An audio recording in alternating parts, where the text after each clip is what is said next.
एक सेकंड रुकना जरा, उसको समझे कि नहीं भाई? दो रूट का जो डिफरेंस है वो एटमोस्ट कितना हो सकता है? 2m। 2m से तो कम ही होगा ना। डिफरेंस ऑफ रूट का मतलब होता है कितना? Root d by mod a. Question में मॉड ए 1 दे रखा है तो रूट डी हो गया। रूट डी का मतलब हो गया 4a² माइनस 4b। बोलो भाई, इसका रूट। अब ये अल्फा माइनस बीटा का जो होल स्क्वायर है 4m² से लेस है। इसका मतलब 4a² माइनस 4b किससे लेस होगा? 4m² से। और ये वैल्यू 0 से तो बड़ी होगी ना हमेशा। बोलो भाई, बी पे कमेंट करना है। इसका मतलब b माइनस a² हमेशा माइनस m² से बड़ा होगा और 0 से लेस होगा। हार्डली 0 के बराबर हो ही सकता है। दिख रहा है कि नहीं भाई? या 0 से ग्रेटर होगा, इक्वल नहीं होगा। डिफरेंस ऑफ रूट इक्वल वाली बात नहीं बोली ना, डिस्टिंक्ट बोल दिया है ना इन्होंने, तो 0 नहीं हो सकता। यहाँ तक ओके हो? अब b निकालना था, तो b की वैल्यू कहाँ से कहाँ आ रही? a² माइनस m² से a² के बीच में है कोई ऑप्शन? क्वेश्चन था ये तो। बोलो भाई, आफ्टर दिस 63 अगला 64। 64 का आंसर मैच नहीं कर रहा। क्वेश्चन में मॉड जेड कैलकुलेट कर रहा है तो जेड निकाल दो। जेड को लिख दो x plus i y. X plus i y plus root under x² plus y² is 2 plus 8i हुआ क्या? यानी x plus root under x² plus y² is equal to 2 and y equal to 8। y की value 8 यहाँ रख दो।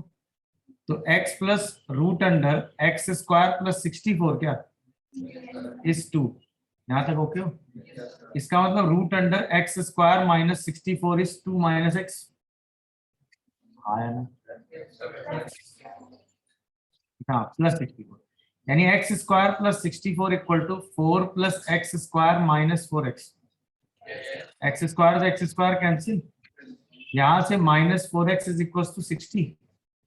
x is equal to minus x minus 15 है और y 8 है, तो मॉड ऑफ जेड कितना आएगा? रूट अंडर 64 प्लस 225 क्या?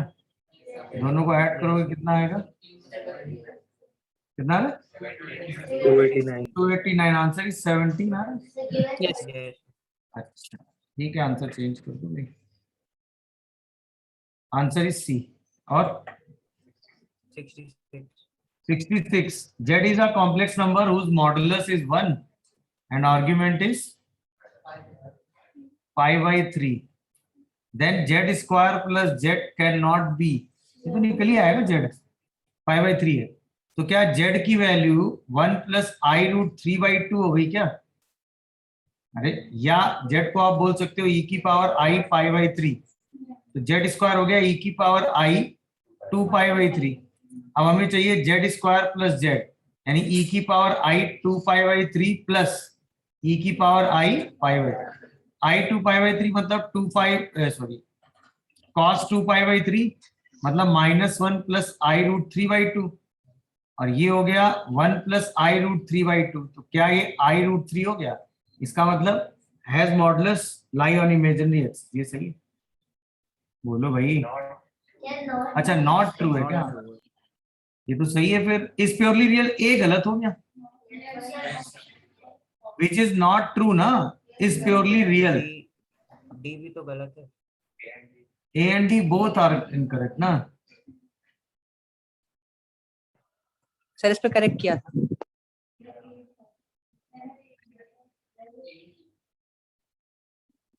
नहीं, A and D both are correct भाई। इसका answer A and D both are correct आएगा भाई। मतलब both are incorrect. Modulus is √3 and is not purely real. सही है? सही है ना? 66 का ए और डी दोनों सही हो जाएंगे। दोनों में से जो लगा दोगे सही हो जाएगा। चलो और सर बताओ। सी किया। अगर जब नॉट पूछा गया तो सी का कोई मुद्दा नहीं है। छोड़ो, सब पढ़ा नहीं था सर। हाँ तो पढ़ना चाहिए। आगे बताओ। आफ्टर 67 बताना है क्या? यस।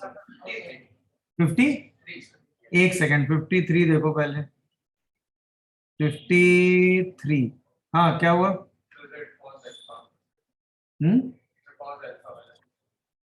अच्छा इसका क्या करेंगे, किया है किसी ने ये क्वेश्चन? क्या है आंसर? कैसे कैसे? सर 54 भी डाउट है।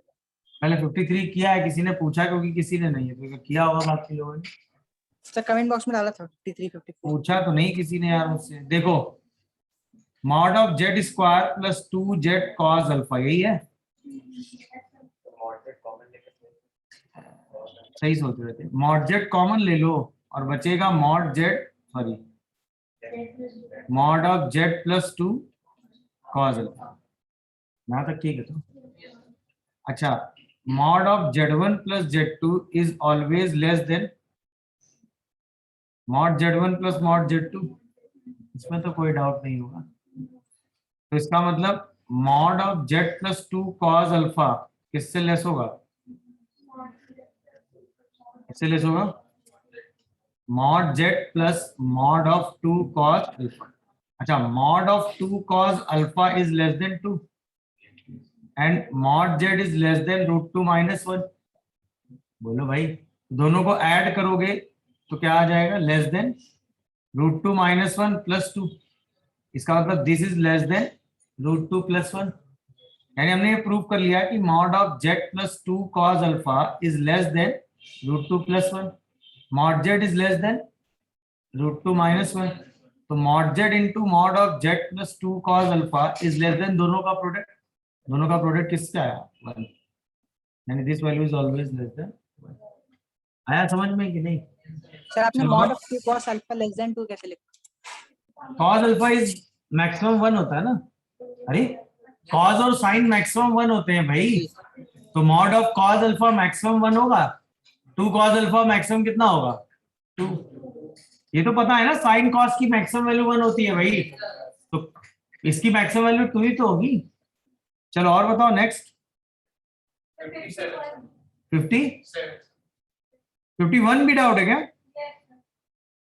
51 lambda to the power 3 least value of lambda 3 पूछा। What is lambda 1? दोनों रूट है इसके, तो एक्स की वैल्यू निकालेंगे तो कितना आएगा? -1 ± i, सही ना? यानी लैम्डा 1 को अगर आप -1 + i लेते हो तो लैम्डा 2 कितना आएगा? -1 + i का मतलब e की पावर i 3π/4, और इसका मतलब e की पावर -3π/4। अरे हाँ है ना? तो लैम्डा 1 बाई लैम्डा 2 कितना हो गया? e की पावर i 2π। अरे हाँ है ना? और e की पावर i 2π की पावर लैम्डा 3 1 होना चाहिए, यानी e की पावर i 2π लैम्डा ये 1 हो जाए। हाँ है ना? 1 का मतलब लैम्डा जो है वो लैम्डा 3 किसका मल्टीपल हो जाए? किसी का भी मल्टीपल हो नहीं। 4 क्यों? 6π/4 होगा ना। अच्छा सर 3π/2 आएगा ये। नहीं नहीं, 6π/4 मतलब 3π/2 आएगा। सॉरी 3π/2, तो ये आएगा 3π/2 ऐसा कुछ। हाँ है ना? अब ये 1 तभी होगा जब ये कितना एंगल बनेगा? मिनिमम 2π बने तभी तो बनाएगा। यानी 3 lambda 3π/2 is equal to 2k pi ना, यानी लैम्डा 3 इक्वल टू 4k π/3। अरे बोलो, सही है? तो बताओ k की मिनिमम वैल्यू क्या रखोगे यहाँ पे? 3। सर K4 आ रहा था वैसे रख के क्या था सिंपली। एक सेकेंड,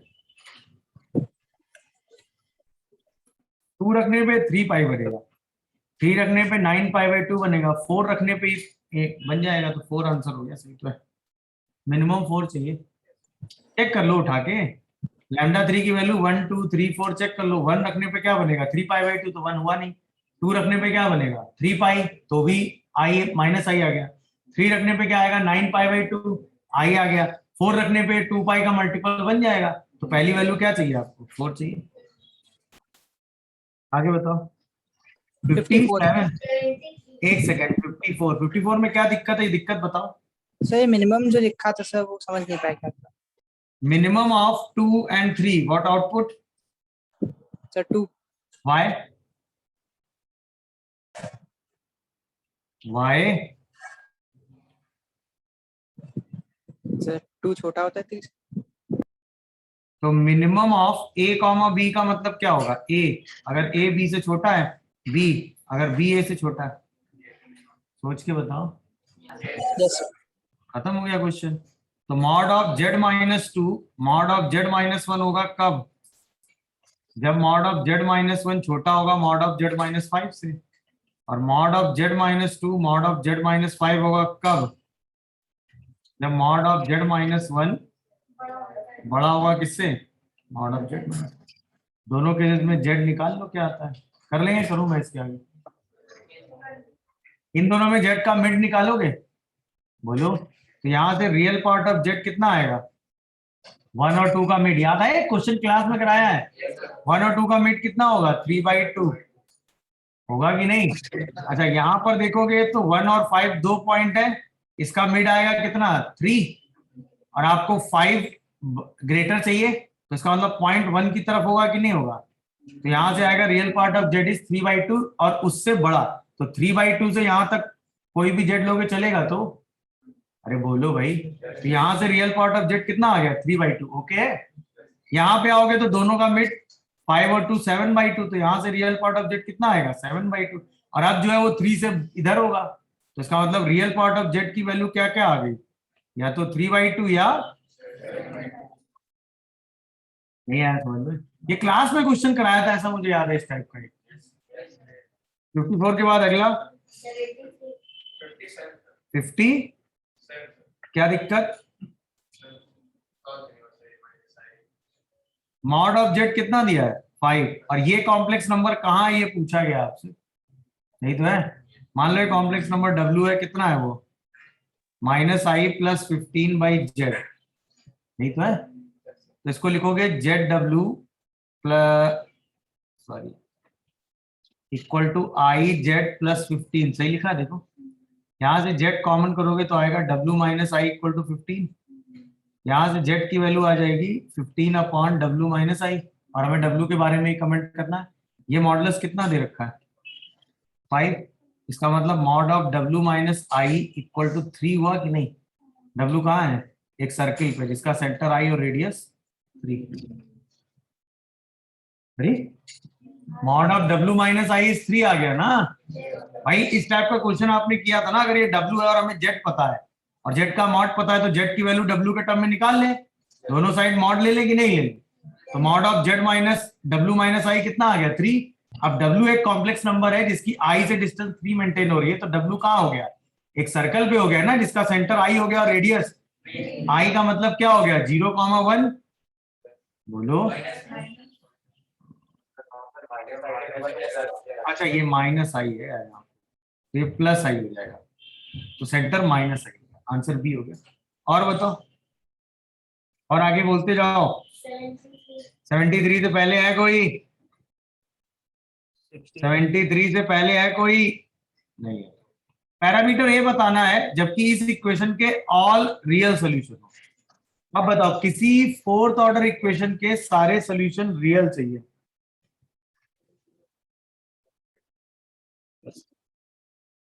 एक्स भी आ गया ना इसमें। हम्म।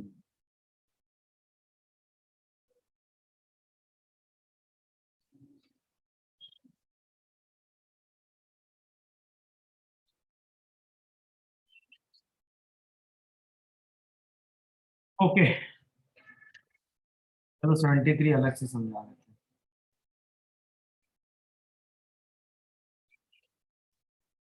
हैं। 23 वैसे होना तो चाहिए था बट क्यों नहीं हुआ ये समझ नहीं आया।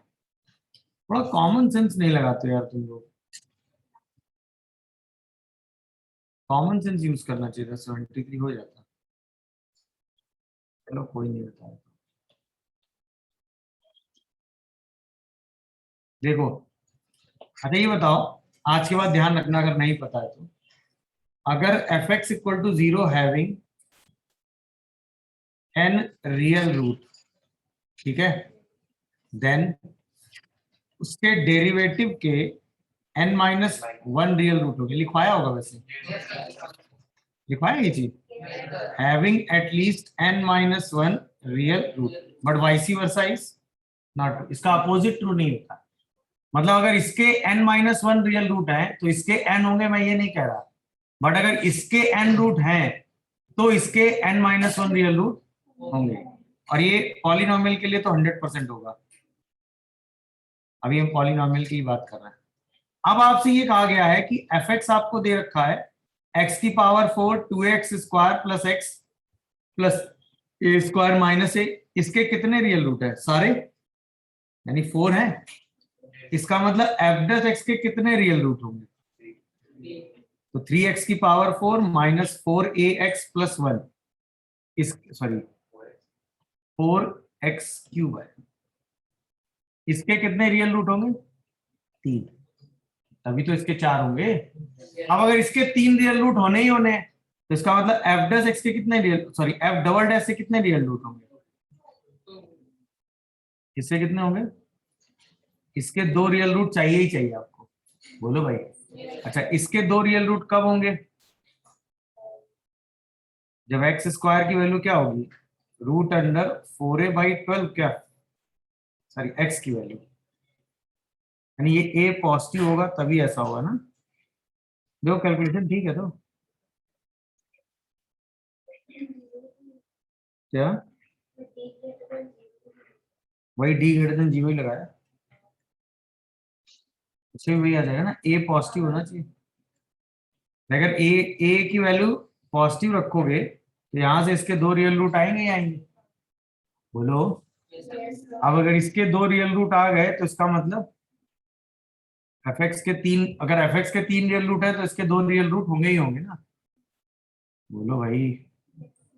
और इससे ये m/n वाला कॉन्सेप्ट तो नहीं आएगा ना, क्यूबिक ही लगानी पड़ेगी ऐसा। क्यूबिक के अलावा सर इसको ए का क्वाड्रेटिक बना लीजिए। क्या बना ली थी सर ए का क्वाड्रेटिक, उससे? सर उससे क्या कहते हैं सर, ए को सर क्वाड्रेटिक फॉर्मूला लगा के सॉल्व करा, उससे सर 2 सॉल्यूशन आ जाएंगे, एक्स स्क्वायर प्लस एक्स और x square minus x plus 1। उससे सर वो सर उन दोनों सॉल्यूशन में सर 0 इक्वल करके x square plus x minus a और x square minus x plus 1 minus a 0 हो जाएगा। उससे फिर सर उन दोनों इक्वेशन को सर बाद में फिर फैक्टराइज कर लिया सर, उससे a ग्रेटर देन 3/4 आ जाता है।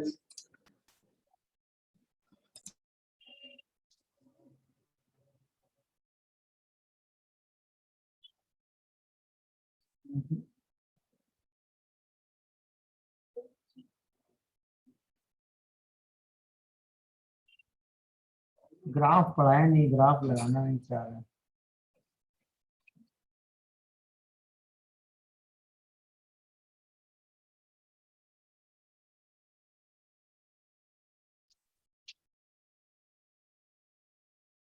चलो खैर, थोड़ा सा क्वेश्चन एक्स्ट्रा हो गया। तो देखो देखो कंडीशन ये है कि क्यूबिक के 3 रियल रूट होने चाहिए। यहां तक पहुंच कनेक्ट हो ना सब लोग? क्यूबिक के 3 रियल रूट होने का मतलब हुआ कि क्यूबिक का ग्राफ ऐसा होना चाहिए, बोलो। और ये तभी तो 3 रियल रूट आएंगे ना इसके, तभी उसके डेरिवेटिव के 2 रियल रूट और आ पाएंगे। अब इसका ग्राफ ऐसा होना चाहिए, इसका मतलब इसके अगले डेरिवेटिव के जो 2 रूट है ना, ये दोनों, इन दोनों पर जो क्यूबिक की वैल्यू आएगी वो अपोजिट साइन की होनी चाहिए। क्यों? क्योंकि ऐसा भी हो सकता था। देखो एफ डैश के 2 रूट आ गए ना, बट क्यूबिक का एक ही रूट आ रहा है। भाई क्यूबिक के अगले डेरिवेटिव के 2 रूट आ जाए तो क्यूबिक के 3 रूट होंगे ऐसा जरूरी नहीं है। देखो ना, क्यूबिक ये थी, क्यूबिक के डेरिवेटिव के 2 रूट आ गए ना, जहां पे एफ डैश 0, मतलब इसका अगला डेरिवेटिव जहां 0 हो रहा है, बट क्यूबिक का एक ही रूट है। और आपने ये कहा है क्यूबिक के कितने रूट चाहिए आपको? 3। तो क्यूबिक के 3 रियल रूट तभी होंगे जब उसके आगे वाले डेरिवेटिव के जो 2 रूट हों उन दोनों पर क्यूबिक की जो वैल्यू हो वो एक प्लस हो और एक क्या हो, माइनस। अब बताओ, अगर आप इसको जीरो करोगे उठा के एफ डबल डैश एक्स को, तो एक्स की वैल्यू निकल के आती है a√a/3। चेक करो, एक्स की वैल्यू प्लस माइनस √a/3 आती है। इसका मतलब एफ डैश √a/3 और एफ डैश माइनस √a/3 पर जो वैल्यू है वो अपोजिट साइन की होनी चाहिए। देखा, अब एफ डैश √a/3 पर वैल्यू कितनी आएगी, 4 इंटू a/3 की पावर 3/2 माइनस 4a a/3 की पावर 1/2 प्लस 1 और माइनस 4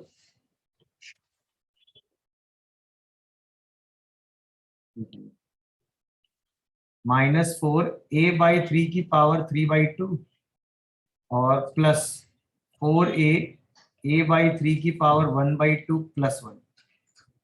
सही है ना, और ये होना चाहिए लेस देन जी। इसको सॉल्व करके a निकालना है, समझ रहे हो? इन दोनों को मल्टीप्लाई करिएगा, एक रिजल्ट आ जाएगा क्वाड्रेटिक क्यूबिक का, उसको सॉल्व करके a निकाल दीजिएगा। और कोई रास्ता नहीं है, थोड़ा कैलकुलेशन है इस क्वेश्चन में। एक बार इसको अटेम्प्ट लीजिएगा फिर बताइएगा मल्टीप्लाई कर, और कोई रास्ता नहीं। वो लोग तुम एक्स वाला मेथड बता रहे हो बेटा, उससे हो नहीं पाएगा, वो लकली हो गया तुमसे। समझ रहे हो कि नहीं? Yes sir. एक्स निकालना, ए पे कमेंट करना है भाई, एक्स से कमेंट करके क्या कर लो। चलो आगे बताओ, बाकी हो गए। 67। एक सेकंड, 67 में वापस आ गए।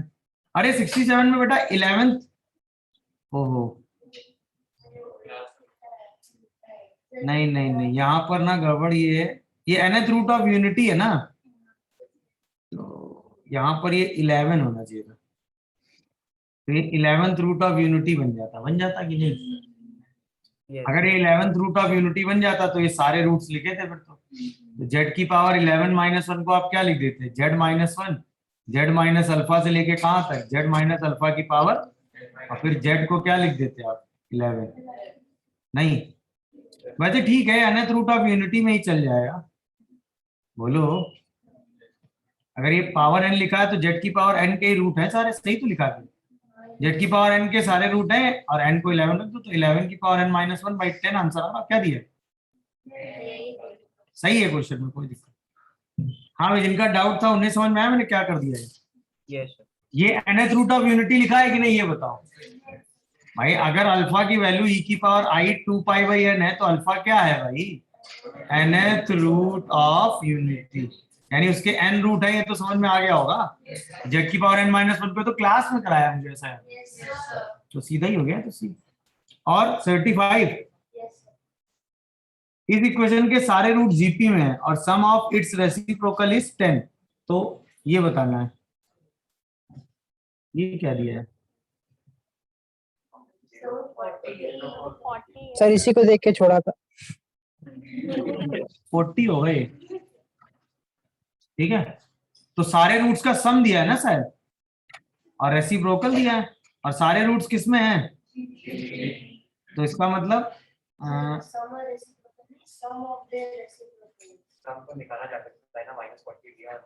नहीं, सम ऑफ देयर रेसिप्रोकल इज 10 ना, तो और इसके रूट्स जो है वो जीपी में ऐसा कह रहा है, तो बोलो भाई, तो a plus A R plus A R square plus A R cube plus A R की पावर 5, यही तो है। ये कितना दिया, 40 ना, और रेसिप्रोकल का सम दिया है। अरे बोलो भाई, वो कितना दिया है, 10, और s का मतलब क्या हो गया, मॉड s का प्रोडक्ट। अरे बोलो भाई, आपको प्रोडक्ट निकालना है, सम पता है, रेसिप्रोकल का सम पता है, नहीं समझे? ये आएगा ए आर की power 5 minus 1/r minus 1 is 40, हाँ है ना। ये आएगा 1, वैसे तो एक रिलेशन होता है, वो रिलेशन डायरेक्ट लगता है, अगर वो रिलेशन याद नहीं तो घबराने की कोई जरूरत नहीं थी। 1/r की पावर 4/1 माइनस r, ये दिया है 10। अगर आप इसको ध्यान से देखोगे तो ये लिखा हुआ है r की power 4 minus 1 upon r minus 1 into A R की पावर 4, दिख रहा है कि नहीं, इज इक्वल टू 10। बोलो, और यहाँ पर आप ऊपर नीचे अगर a से मल्टीप्लाई करेंगे तो ये a स्क्वायर r की पावर 4 आ जाएगा, और ये वैल्यू कितनी दे रखी है 5 आएगा ना, यहाँ भी 5 ही आएगा। ये वैल्यू कितनी दे रखी है 40, तो a स्क्वायर r की पावर 5 कितना हो गया 4 हो गया कि नहीं।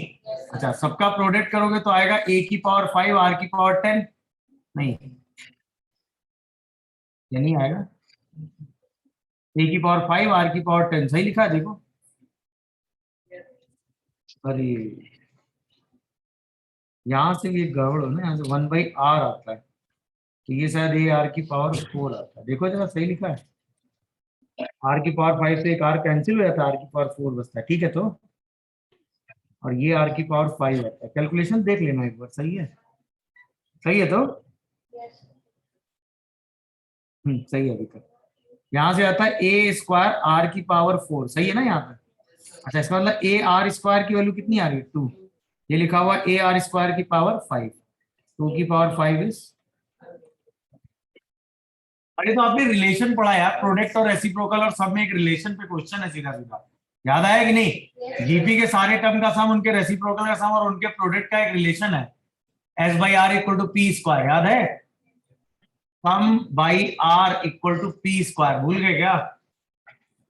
अरे बोलो भाई, अरे हाँ है ना, वही तो किया, s by r is equal to p square, बोलो भाई। तो बस वही सिंप्लीफाई करके यूज कर लेना था, आंसर आ जाता। डन, ये हो जाना चाहिए था। चलो बाकी खत्म, और बचा देख लीजिए। जेई मेन में और कोई क्वेश्चन बच रहा हो तो बताओ। 72 एक सेकेंड, 72 एंड 74 बोथ पूछे गए। 72 इसमें तो प्रोडक्ट बताना है। अगर आप जेडएम को ध्यान से देखेंगे तो ये क्या अभी रूट लिखा हुआ है, तो अगर आप जेडएम को ध्यान से देखेंगे तो ये है e की power i 2m pi by 20, check करो। yes तो ये 20th रूट ऑफ यूनिटी है, क्या है 20th रूट ऑफ यूनिटी, इसमें कोई डाउट है क्या। अच्छा, आपको चाहिए क्या Z1 Z2 Z3 Z4, इन चारों का प्रोडक्ट चाहिए, देख लो। Z1 Z2 Z3 Z4 चारों का क्या चाहिए प्रोडक्ट।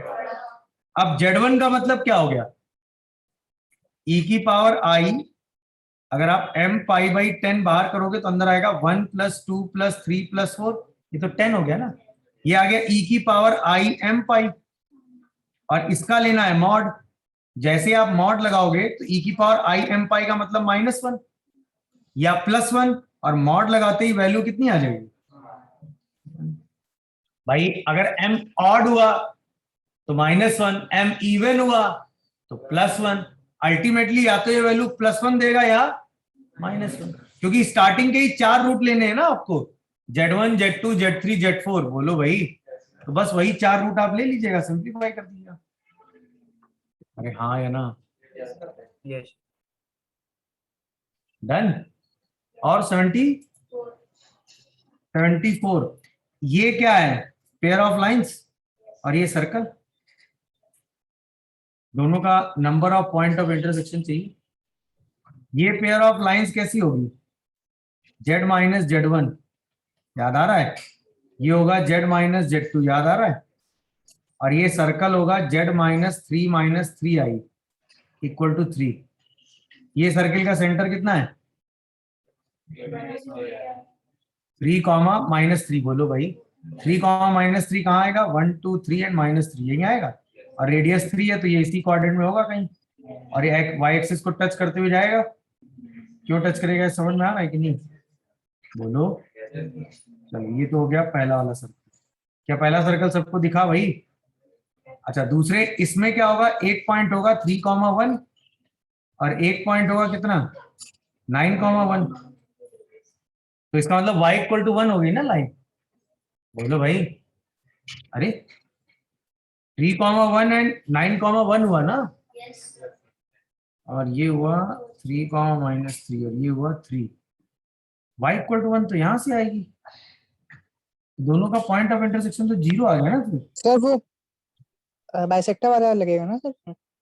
बाइसेक्टर ही लगाया भाई, एक पॉइंट हुआ 3,1 एक, अच्छा हाँ सॉरी सॉरी गड़बड़ हो गया, y इक्वल टू 1 के परपेंडिकुलर लाइन होगी ना, अरे गड़बड़ कर दिया, कहाँ गई लाइन? देखो इस पर एक पॉइंट होगा यहाँ पे 3,1, एक पॉइंट होगा 9,1, दोनों का हाफ कितना होगा 6, 6,1 तो यानी x इक्वल टू 6 लाइन होगी ना, मतलब 1 पे और x इक्वल टू 6 लाइन एक ही पॉइंट पे टच करेगी, ये 7.0 पे तो लिखा द था number answer. Of complex number z satisfying this answer is 1 Yes. 1 है 1 जी सर। 1 है ना, हाँ 1 करेक्शन 1 करेक्शन है भाई, इसमें आंसर इज 1 करेक्ट है। चलो बस और कोई बचा बोलो, तो एक ये आंसर चेंज है 74 ठीक है, और एक आंसर चेंज है आपका 66 ए एंड डी, एक 64 का आंसर है सी, बस और कोई? सर एक 60th पार्ट नहीं हुआ था सर। कौन सा 60 60 में क्या दिक्कत है, दिक्कत बताओ। सर वहां नहीं हुआ था सर। अभी हो गया घर पे, हाँ या ना? नहीं सर अभी नहीं, इसको नहीं किया। Square root of z is 25, real part of z is -7, square root कितना होगा? ठीक है सर हो गया। वो पहले क्यों नहीं होते हैं भाई ये चीजें, फिर अभी कैसे हो जा रहा है? आई कुछ कॉमन करके लेने की सोच रहे थे। हाँ स्क्वायर रूट निकालना, आई कॉमन कर ले रहे हो, 25 - 7 इज 18, 9 3, और ये कितना आएगा 32 6 4, तो ए की वैल्यू 3, बी की वैल्यू -4, तो 27 - 64 क्या आंसर इज, गड़बड़ गया क्यों? ए क्यूब प्लस बी क्यूब, तो तब भी माइनस ही रहेगा। नहीं बाहर इसमें प्लस माइनस आएगा ना, इसमें भी प्लस माइनस आएगा फिर तो दोनों में मॉड लगा दो फिर तो आंसर 37 ले सकते हैं, -37 37 में दोनों में से कुछ भी ले सकते हैं। चलो मॉड लगा के रिपोर्ट करेंगे, क्योंकि दोनों में प्लस माइनस करके कोई भी वैल्यू ली जा सकती है ना, 4 पॉसिबिलिटी है ना स्क्वायर रूट के हिसाब से। चलो और बताओ, हो जाना चाहिए तो 61st, अरे omega is cube root of unity, class में कराया है ना ये क्वेश्चन भाई, यहाँ पे ए ओमेगा स्क्वायर और यहाँ ए है, तो इसको ए ओमेगा क्यूब लिख दो, b omega c omega square, ऐसा एक क्वेश्चन आपके सीधा नोट्स में था। तो यहां से क्या करोगे, ओमेगा स्क्वायर कॉमन करोगे, सॉरी ओमेगा कॉमन करोगे न्यूमरेटर से, तो क्या बचेगा ए ओमेगा स्क्वायर बी प्लस सी ओमेगा, देखो न्यूमरेटर डिनोमिनेटर कैंसिल होगा कि नहीं, बोलो। अच्छा यहाँ पे भी क्या है ए ओमेगा है, तो यहाँ भी ए ओमेगा स्क्वायर लिख दो, ए ओमेगा क्यूब, क्योंकि 1 को ओमेगा क्यूब लिख सकते हो कि नहीं, और अब की क्या कॉमन करोगे, ए ओमेगा चाहिए ना डिनोमिनेटर में, बोलो तो क्या कॉमन करोगे, तो ओमेगा स्क्वायर जैसे ही कॉमन करोगे तो आएगा ए ओमेगा, अच्छा ओमेगा क्यों, ओमेगा पावर 4 लिखने में कोई दिक्कत, तो यहाँ पे सी, और यहाँ पे क्या बचेगा ए ओमेगा बी ओमेगा स्क्वायर, से ऐसा एक क्वेश्चन था क्लास में, तो ओमेगा इधर से आया ओमेगा स्क्वायर इधर से आया, आंसर याद है क्यूब रूट ऑफ पी था शायद, फिर एक रूट आपने अल्फा को पी की पावर 1/3 लिया था, बीटा को पी की पावर 1/3 ओमेगा, और गामा को पी की पावर 1/3 ओमेगा स्क्वायर, और सारी वैल्यू रख के कैंसिल किया था। 5th या 6th क्वेश्चन था एक्सरसाइज का, हाँ या ना? चलो खत्म सब, ठीक है 3 क्वेश्चन के आंसर चेंज करा देते हैं। जे एडवांस कर लिया, चलो जे एडवांस कल डिस्कस करते हैं, ठीक है। क्वाड्रेटिक क्वेश्चन नहीं, क्वाड्रेटिक कह रहे थे, अच्छा कौन सा क्वेश्चन था वो, भेज देना मेरे को, मैं देख लूंगा, आसान है। देखो आर्ग्यूमेंट ऑफ जेड इज π/4 -π/4, यानी जो भी जेड का आर्ग्यूमेंट है वो -π/4 से π/4 के बीच में है।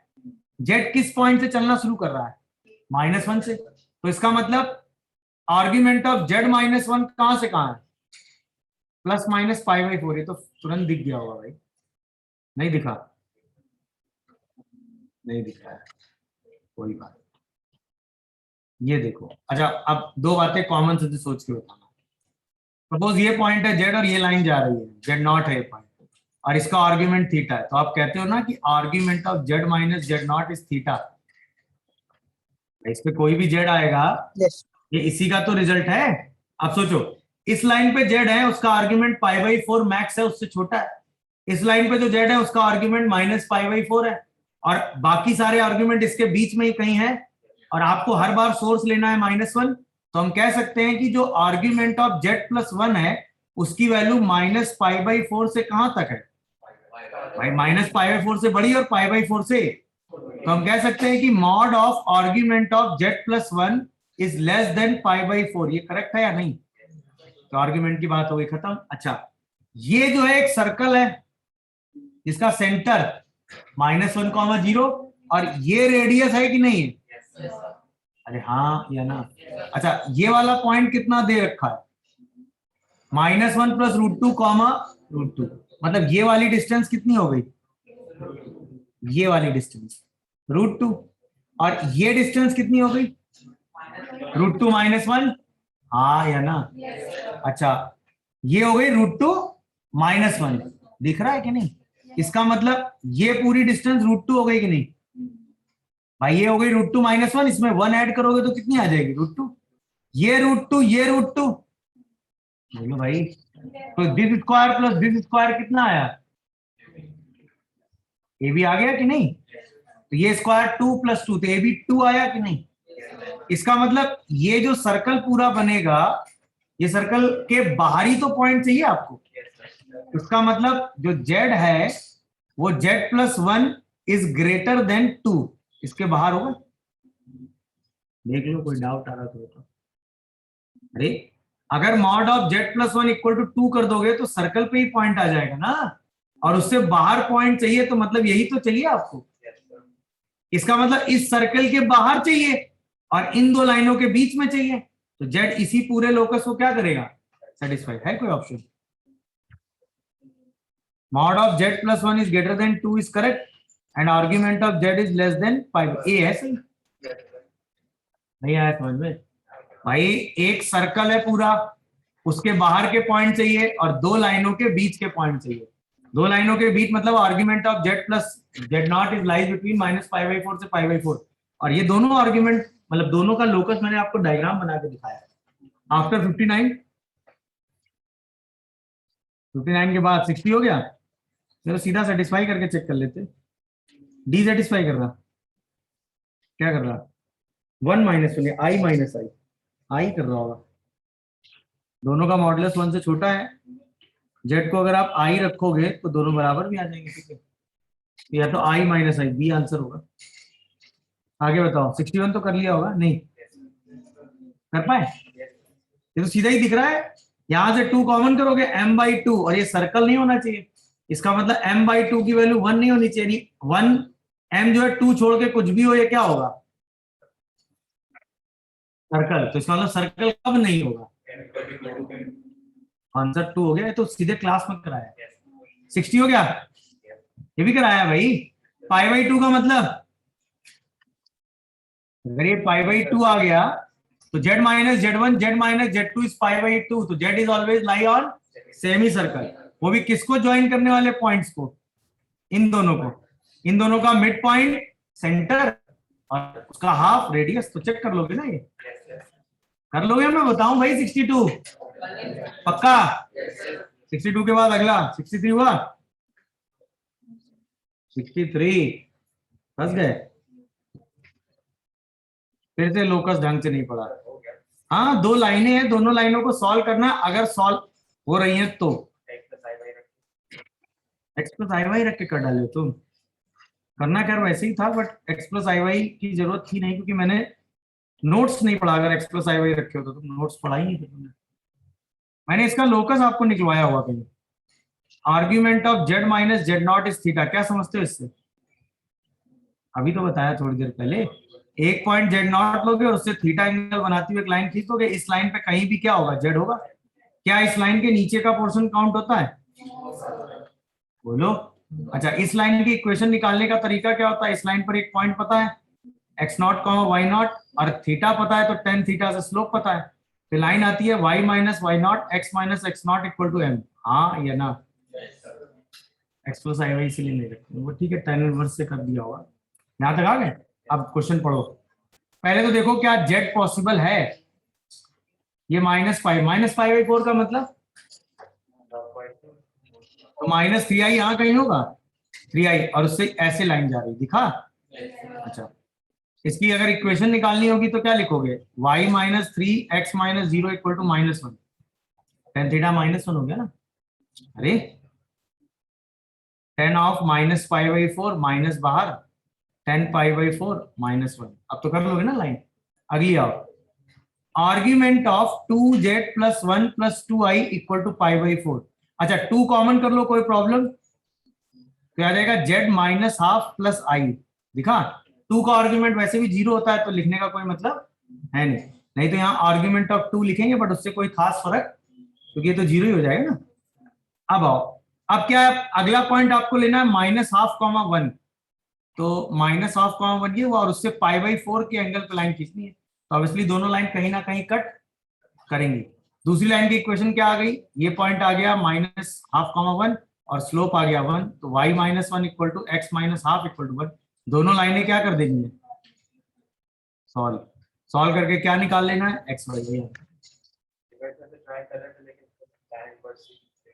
नहीं, अगर वैसे बात वही हो जाती है, देखो अगर आप देखोगे ना z माइनस z0 का आर्ग्यूमेंट थीटा है, तो ये बन जाएगा tan inverse y minus y0 upon x minus x0 equal to theta, तो वही लाइन आ गई ना, y minus y0 x minus x0 equal to,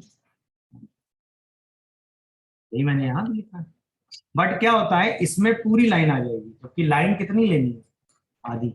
हो सकता है कि अगर यही आर्ग्यूमेंट 2π/3 दे देता है यहाँ पे, तो ये लाइन ऐसे चली गई होती, तो क्या है दोनों लाइनें कभी इंटरसेक्ट कर रही होती, तो पॉसिबल था ही नहीं ना पॉइंट। तो पहले ज्योमेट्रिकली ये चेक करना पड़ेगा क्या पॉइंट पॉसिबल है, अगर है तो दोनों लाइनों की इक्वेशन निकाल लो और दोनों को आपस में क्या कर लो, सॉल्व, इन दोनों को सॉल्व कर लोगे ना, सॉल्व करके x y आ जाएगा। बट इसके लिए ये वाला आर्ग्यूमेंट आपको पता होना चाहिए, और ये मैंने नोट्स में आपके लिखवाया है, ऐसा मुझे याद है, ये लिखवाया है कि नहीं, z minus z0 equal to theta का आर्ग्यूमेंट, बोलो भाई।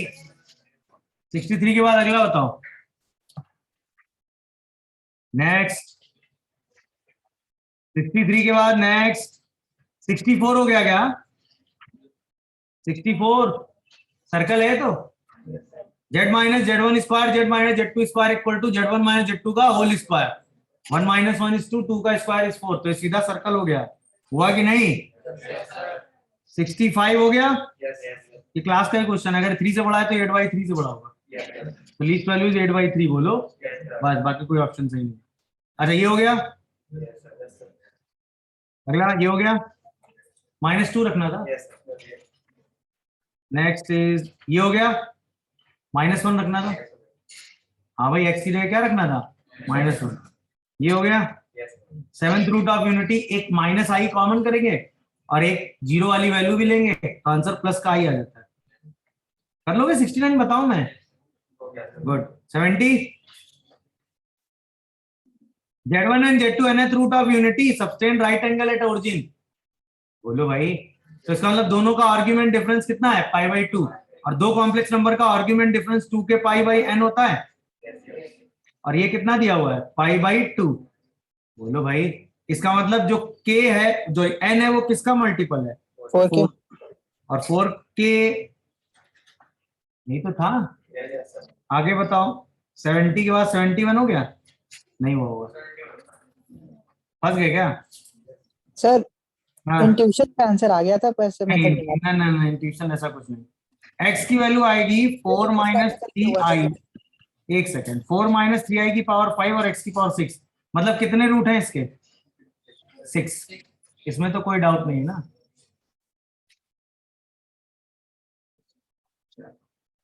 अगर हमें सारे रूट्स का प्रोडक्ट बताना है तो क्या लिखोगे,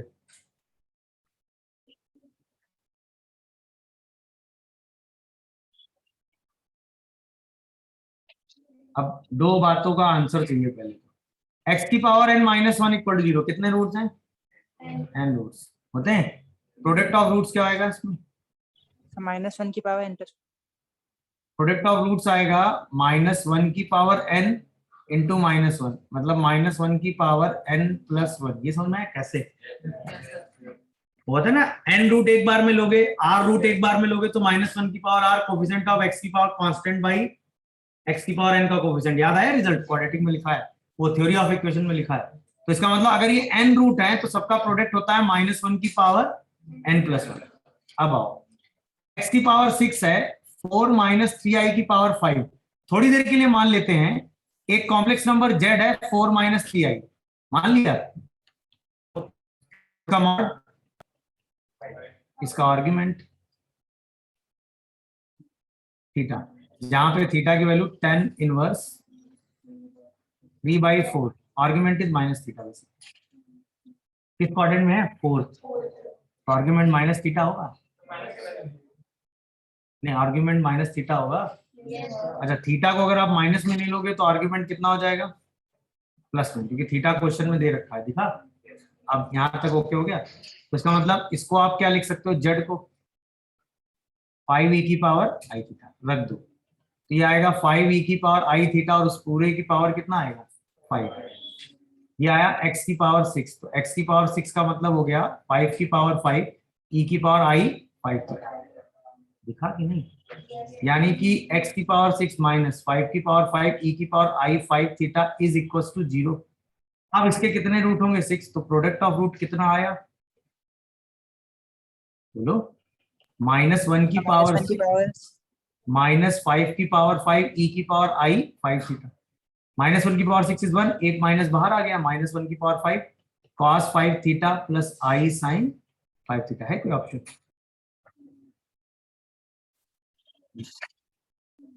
क्या ये तरीका समझ में आया? नोट ये ध्यान रखिएगा, इसमें इसको कहीं नोट्स में मेंशन कर लीजिएगा, ये वाली product of all the root. वैसे तो मेंशन करने वाली बात नहीं, पता होना चाहिए। -1 की power n+1 product of all the roots. बोलो आफ्टर दिस 71, अगला कोई डाउट? 72 हो गया क्या?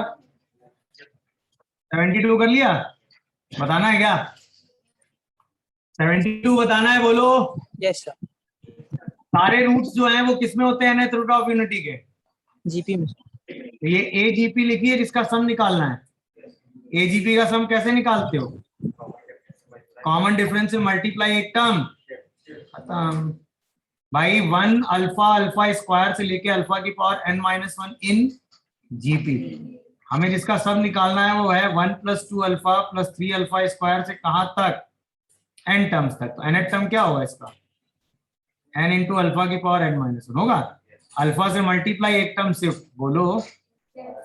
तो अल्फा 2 अल्फा स्क्वायर से लेके n-1 अल्फा की पावर n-1 n अल्फा की पावर n, और इसको क्या कर देंगे? माइनस। अरे हाँ या ना? तो यहाँ से s1 - अल्फा आ जाएगा, और क्या बचेगा? 1 + अल्फा स्क्वायर से लेके अल्फा की power n-1 minus n alpha की पावर। अच्छा, alpha nth root of unity है, तो अल्फा की पावर n हमेशा कितना होगा? 1। अच्छा, ये सारे रूट्स का सम है, वो कितना होता है? -n, और ये s1 - अल्फा। तो इसका मतलब s की वैल्यू कितनी आ गई? n/α-1। है कोई ऑप्शन? लिखा क्या? ये सारे रूट्स का सम दिया है कि नहीं? वो 0 हो गई, और अल्फा की पावर n कितना होगा? आफ्टर दिस 72, 73 हुआ क्या? 73 हो गया। रियल एक्सिस से रिफ्लेक्शन का मतलब जेड को क्या लिख देना है? Sir conjugate. जेड बार। तो जहां जहां जेड, भाई रियल एक्सिस से देखो, अगर ये रियल एक्सिस है और ये जेड है, तो रियल एक्सिस से रिफ्लेक्शन जेड क्या बना देता है? तो जहां जहां जेड लिखा है उसकी जगह क्या लिख दोगे? हाँ या ना? है कोई ऑप्शन? ये पहले ही हो गया तो। अरे हाँ या ना? Good. 74,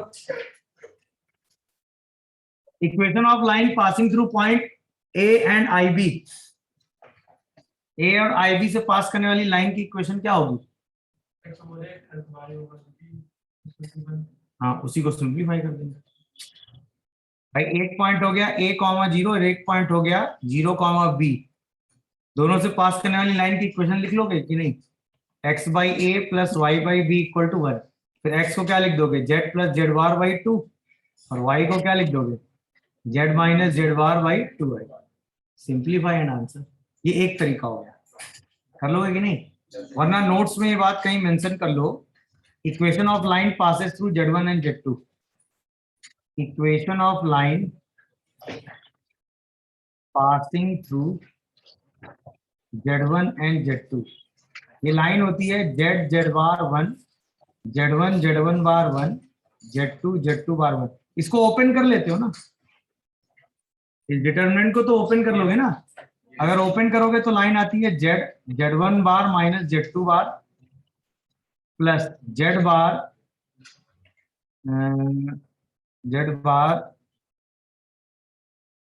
minus Z bar Z1 minus Z2, Z bar Z2 minus Z1 plus Z1 Z2 bar minus Z1 bar Z2 is 0। आप ये वाला रिजल्ट याद रखना। ओके,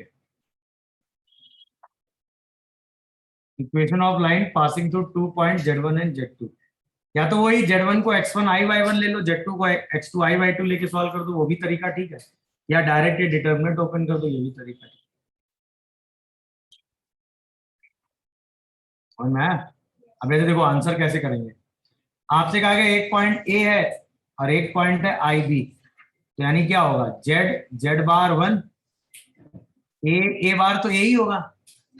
अच्छा, आई बी बार क्या माइनस आई बी हो जाएगा, और 1 इक्वल टू क्या आ जाएगा 0। तो Z के साथ आएगा a प्लस आई बी, और माइनस Z बार के साथ आएगा a माइनस आई बी, और साथ में क्या आएगा प्लस का minus i a b equal to 0।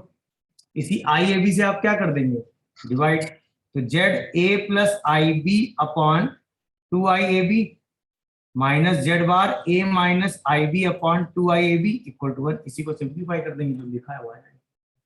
क्या है तरीका समझ में आया कि नहीं? तो सीधा सर, आपको आपने- हाँ पूछो। आपने इंटरसेप्ट वाली लगाई थी ना sir, 1 by x 1 by y जो आपने लिखा था। हाँ यहाँ पे ये, yes sir, x by a and y by b। हाँ ये इंटरसेप्ट फॉर्म है, बट यहाँ पे तो पॉइंट फॉर्मूला से मैंने किया था, हो जाएगा। तो जैसे देखो ना, IAB से डिवाइड करोगे जो लिखा है वही आ रहा है कि नहीं, यहाँ जो लिखा है सॉल्व करेंगे तो एक ऑप्शन आ जाएगा। 75 हो गया। The intercept of straight line given on imaginary axis, imaginary axis पे इसका कितना इंटरसेप्ट आएगा ये बताना है। कैसे?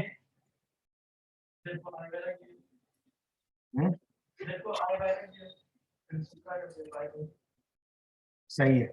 अगर आपको लाइन का इंटरसेप्ट इमेजिनरी एक्सिस पे निकालना है तो इसका मतलब जेड जो है वो कहाँ होना चाहिए, इमेजिनरी एक्सिस पे। और अगर जेड इमेजिनरी एक्सिस पे है तो जेड को आप क्या लेंगे, आई। तो इसका मतलब आई वाई ए बार माइनस आई वाई ए प्लस बी कितना आ गया 0। और इंटरसेप्ट क्या होगा, वाई होगा ना, इंटरसेप्ट का मतलब क्या होगा वाई। यहां से y कॉमन करोगे तो कितना आएगा, ये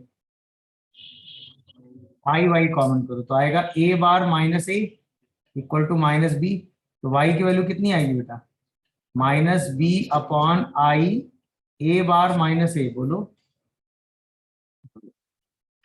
ए बार माइनस ए, सही लिखा है देखो। अब बचाओ तो आई से ऊपर नीचे मल्टीप्लाई कर दो तो आई स्क्वायर इज -1, तो आई बी अपॉन ए बार माइनस ए है ऑप्शन में। b सर, अब सोचो इंटरसेप्ट ऑन रियल एक्सिस चाहिए होता तो z is equal intercept on x real axis चाहिए होता तो क्या करते, जेड को रख देते x। सही है, तो यह आ जाता x a bar plus x a plus b equal to, x की वैल्यू आ जाती minus b upon a plus a bar. नहीं आया समझ में? तो ये तरीका ध्यान रखिएगा, क्वेश्चन में भी एक तरीका है, इसको भी चाहो तो नोट्स में कहीं मेंशन कर सकते हो। क्या, इफ लाइन, अच्छा लाइन की इक्वेशन कैसी भी हो कोई खास फर्क नहीं है। लाइन की इक्वेशन है a bar z plus c equal to 0, और आपको चाहिए कहां पे, for intercept on real axis.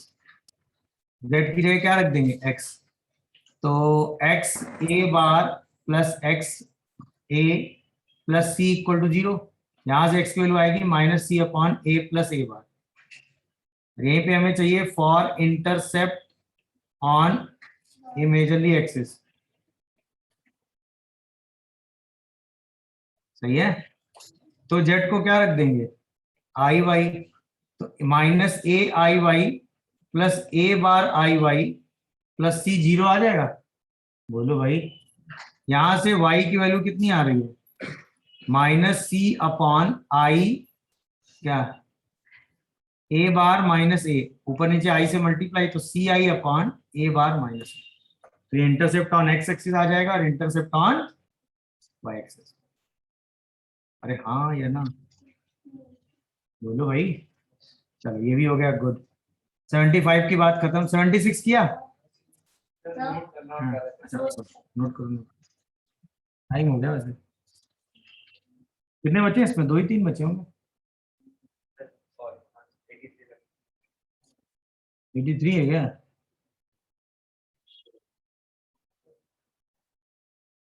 चलिए नोट कर लीजिए, कल से स्ट्रेट लाइन भी शुरू करेंगे।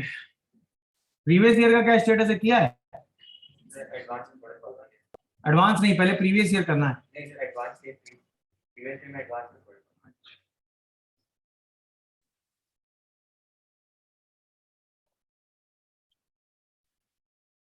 नोट हो गया? देख लीजिए, कोई दिक्कत आ रही है तो बताइए।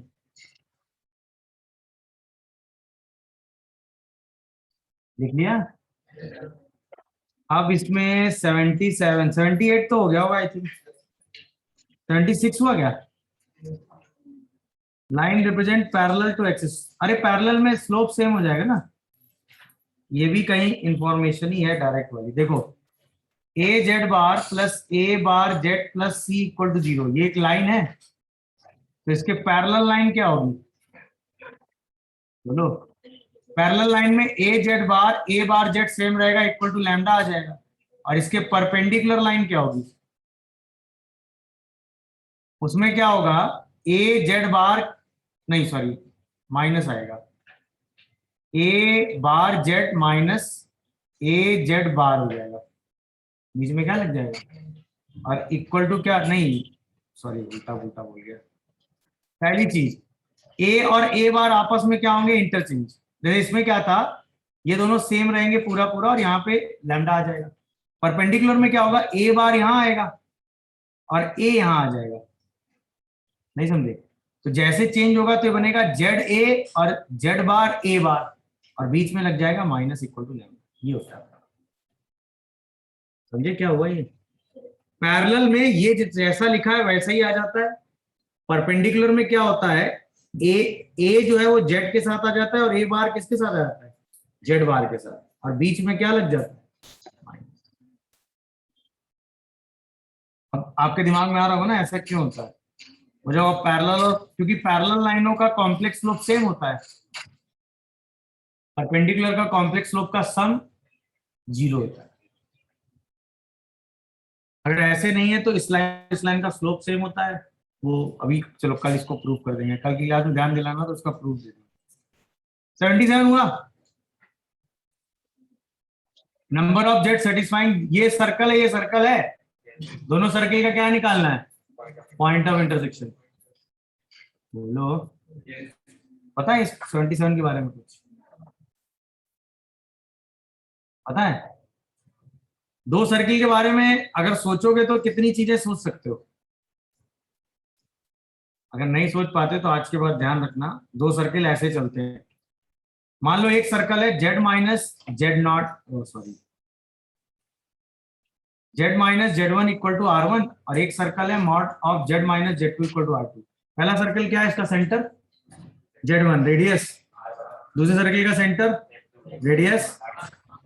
तो पहला केस ये पॉसिबल है कि दोनों सर्कल दूर दूर हो, दूसरा पॉसिबल है कि दोनों एक दूसरे को एक्सटर्नली टच कर जाएं, तीसरा केस पॉसिबल है कि दोनों सर्कल एक दूसरे को इंटरसेक्ट कर जाएं, चौथा केस पॉसिबल है कि एक सर्कल दूसरे सर्कल को इंटरनली टच कर जाए, और लास्ट केस पॉसिबल है कि एक सर्कल दूसरे के, इसी में कॉन्साइड वाला भी केस आ जाता है।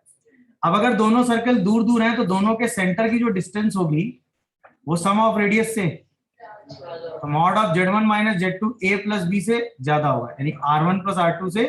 अच्छा सेंटर दोनों का पता ही होगा, पता होगा ना आपको, R1 R2 दोनों की पता ही होगी, सेंटर के बीच की डिस्टेंस निकाल के रेडियस से कंपेयर कर लेंगे। अगर बराबर हो गया तो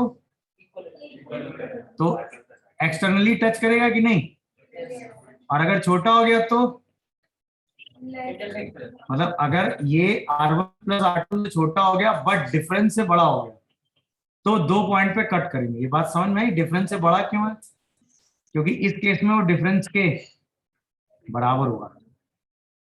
ये जो है किसके बराबर होगा, दोनों के रेडियस के डिफरेंस के। दिख रहा होगा R1 एंड R2, ये जो R1 माइनस R2 हुआ उससे बड़ा होगा तभी तो 2 पॉइंट पे कट करेगा। अगर उससे बराबर हो गया तो टच करेगा ना, और अगर उससे छोटा हो गया तो,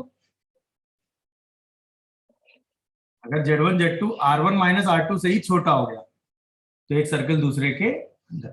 अब अगर दोनों अलग अलग है तो पॉइंट ऑफ इंटरसेक्शन, इस केस में पॉइंट ऑफ इंटरसेक्शन कितने आएंगे भाई, इस केस में पॉइंट ऑफ इंटरसेक्शन, इस केस में पॉइंट ऑफ इंटरसेक्शन, इस केस में पॉइंट ऑफ इंटरसेक्शन, इस केस में पॉइंट ऑफ इंटरसेक्शन। देख लो, कोई डाउट आ रहा हो तो बताओ। अब बताओ, 2 सर्किल दिए हैं, क्या हम चेक कर सकते हैं कितने हैं? क्या हमें दोनों का सेंटर पता है? क्या हमें दोनों की radius, centre to centre distance निकाल के सम ऑफ रेडियस और डिफरेंस ऑफ रेडियस से कंपेयर कर लो। पांचों में जो केस आ जाएगा उतने पॉइंट ऑफ इंटरसेक्शन पॉसिबल हो जाएंगे। बोलो भाई, इसमें जेड को एक्स प्लस आई वाई डाल के कर ही लिया होगा। इसमें कहाँ है? जेड एक ऐसा पॉइंट है जिसकी 1, -1 और आई से डिस्टेंस सेम है, तो ऐसा एक पॉइंट से ओरिजिन हो सकता है।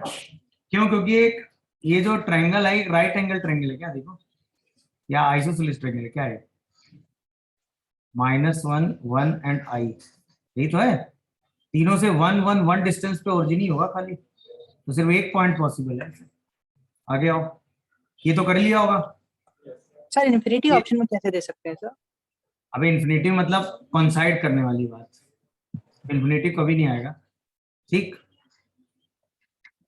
आगे आओ, 80 तो कर ही लिया होगा। 81 में पूछा गया ऑर्थो सेंटर ट्रायंगल कैसा है बताओ, अब ये भी क्लास में बताना पड़ेगा। ये कर लिया, हाइपरबोला की कंडीशन, हाइपरबोला की कंडीशन भाई क्या होती है? हाइपरबोला की कंडीशन बताओ। Mod of Z1 minus Z2 किससे छोटा होना चाहिए और किससे बड़ा होना चाहिए? याद आ रहा है कि नहीं? यहां से Z1 लिख लोगे -2, Z2 लिख लोगे 2, दोनों का डिफरेंस कितना आएगा? 4। कितना है? 4। हाँ या ना? और a स्क्वायर 4 से क्या होना चाहिए? छोटा। ये कहाँ से कहाँ होना चाहिए? -2 से। बट क्या नहीं होना चाहिए? 0। क्या नहीं होना चाहिए भाई? यहाँ पे 0 नहीं होना चाहिए ना। 0 होने पे हाइपरबोला बनेगा क्या? आंसर बी आ जाएगा। चलिए, एक और बचा शायद ना, खत्म। चलिए, नोट्स में आपको भेज दूंगा, एक बार देख लीजिएगा फिर बताइएगा, ठीक है? Thank you. तो पेपर वाले डाउट थैंक यू। पेपर वाले डाउट और अभी वाले जो डिस्कशन किए सब भेज देंगे हम।